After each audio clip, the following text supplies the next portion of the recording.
Assalamualaikum warahmatullahi wabarakatuh. Nama saya Nurin Handayani, NIM L1C0215. Di sini saya bakal menjelaskan tentang manajemen sumber daya manusia.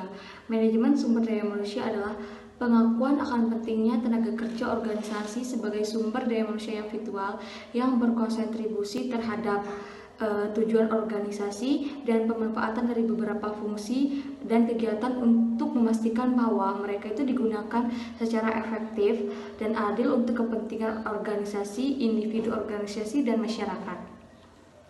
Pendapatnya salah satu pakar SDM ini seolah itu menegaskan bahwa MSDM itu memberikan pengakuan tentang pentingnya tenaga kerja organisasi sebagai sumber daya manusia utama yang memberikan kontribusi bagi pencapaian tujuan-tujuan organisasi.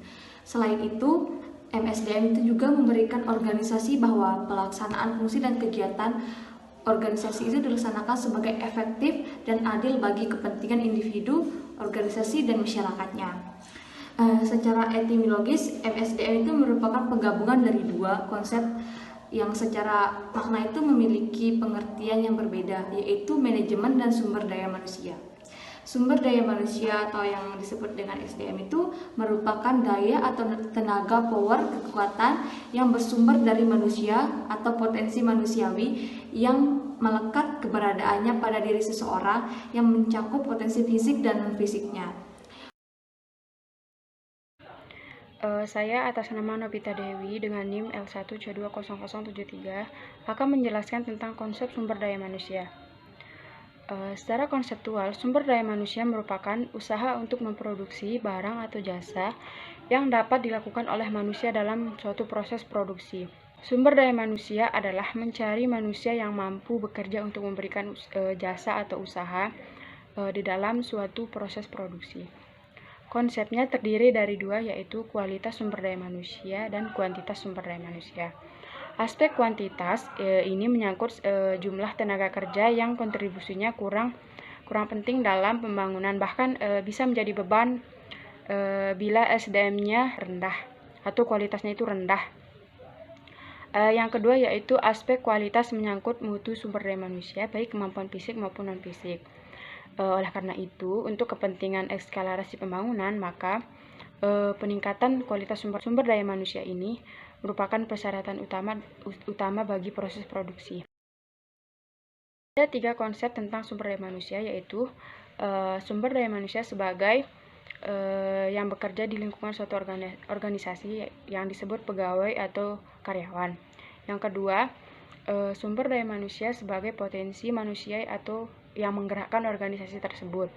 Yang ketiga, sumber daya manusia merupakan potensi yang merupakan aset atau harta yang berfungsi sebagai modal baik non-material maupun non-finansial dalam organisasi tersebut. SDM pada dasarnya merupakan sumber daya yang sangat menentukan dan memiliki posisi strategis dalam organisasi karena memiliki akal, perasaan, keinginan, kebutuhan, pengetahuan, dan lain sebagainya.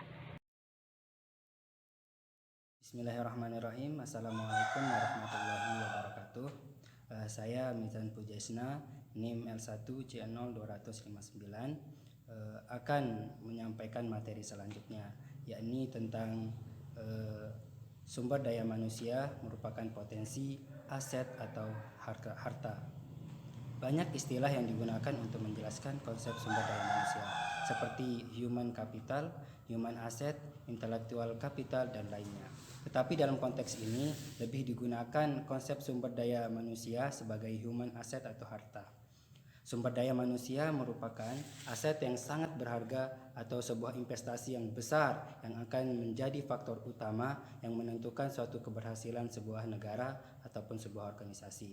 Pengelolaan manajemen sumber daya manusia atau MSDM yang tepat bagi sebuah negara dan sebuah organisasi akan menjadi faktor utama dan mampu membawa kesuksesan yang maksimal. Suatu bangsa yang unggul memiliki sumber daya manusia yang tangguh yang akan mampu membawa bangsa tersebut menuju kesuksesan dan mendapat nilai lebih di mata bangsa lain. Misalnya saja negara Jepang dan Singapura. Mereka cukup disegani di antara bangsa-bangsa Asia umumnya dikarenakan keunggulan sumber daya manusia mereka. Walaupun dari segi sumber daya alam mereka tidak sekaya sumber daya alam yang dimiliki bangsa kita, yakni bangsa Indonesia, namun kemajuan kedua negara tersebut begitu pesat dan diperhitungkan oleh negara-negara yang ada di dunia ini. Sebuah organisasi atau perusahaan juga akan mampu memenangkan persaingan di dunia global dan mampu menunjukkan eksistensinya jika didukung oleh sumber daya manusia yang berkualitas dan potensial di dalam organisasinya tersebut. Sumber daya manusia di dalam sebuah organisasi tersebut merupakan keunggulan dari organisasi yang bersangkutan dan merupakan sebuah aset besar yang tak ternilai harganya.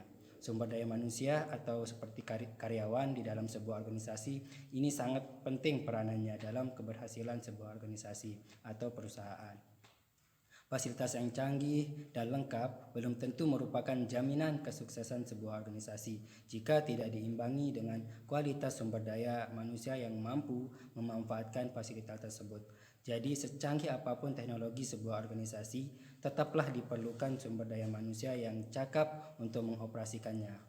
Sumber daya manusia dapat dikatakan sebagai sebuah aset besar dan tak ternilai harganya bagi sebuah organisasi, dikarenakan sumber daya manusia yang berkualitas akan mampu mendorong kreativitas dan inovasi-inovasi baru yang berkelanjutan di dalam organisasi, sehingga organisasi akan terus-menerus berkembang untuk melakukan inovasinya dalam kaitan untuk mencapai sukses yang berkelanjutan. Sebagai sebuah investasi besar, sumber daya manusia yang bermutu di dalam sebuah organisasi juga akan mampu membantu untuk merancang dan menghasilkan barang atau jasa dengan baik, mengawasi mutu barang atau jasa ataupun output yang akan dihasilkan, memasarkan barang atau jasa tersebut, mengelola sumber daya finansial sebuah organisasi, dan juga akan mampu membantu merumuskan strategi-strategi dan tujuan sebuah organisasi. Baik, sekian yang dapat kelompok kami sampaikan. Semoga dapat bermanfaat bagi kita semua. Kurang dan lebihnya kami minta maaf. Wabillahi taufiq wa hidayah. Wassalamualaikum warahmatullahi wabarakatuh.